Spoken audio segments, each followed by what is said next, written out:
সুলতান স্যারের আদেশ মোতাবেক এদিকে পেট্রোলিং করতে আসি। পেট্রোলিং করতে করতে যখন সামনের দিকে আগাই তখন হঠাৎ আমার এক স্টাফ অজিত দেব বর্মা ওই দিকে দেখতে পাই একটা লাশের মতো কি যেন। তখন আমাকে ইনফর্ম করে, আমি সাথে সাথে যাই, সবাই মিলে যাই, গিয়ে দেখি। এরপরে আমরা যথারীতি ইনচার্জকে জানাই। ইনচার্জ তখন পুলিশকে খবর দেন এবং পুলিশ এসে এখন চলছে। কি দেখছেন?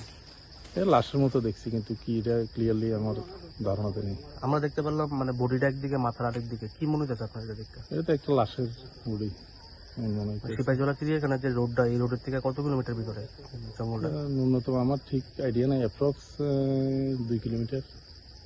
প্রাথমিকভাবে দেখতে আমরা কি মনে হচ্ছে? মানে কি বয়স টয়স কিরকম হতে পারে? এটা আমার আইডিয়া নাই। পুলিশ এসে? হ্যাঁ, পুলিশ আছে, সাথেই আছে। এই জায়গাটার নাম কি? এই জায়গাতে আমরা শালবাগান ধরি, wild life protection, wild life century area Salbagan.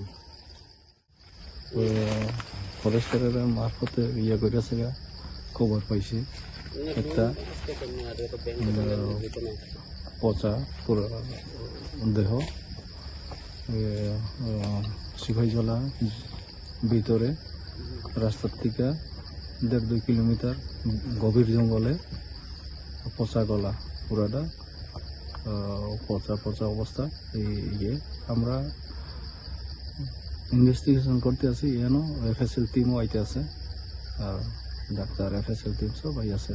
আপনার দেখে কি মনে হয়েছে কতদিন আগে মারা যেতে পারে? এইটা দেখতে আছে, তো মনে হইতে আছে 2 মাস হইব এমন। পুরাটাই পড়ছেই তো গেছে, কিছু বাকি আছে। মানে এখনো পর্যন্ত কোনো পরিচয় পাওয়া গেছে না?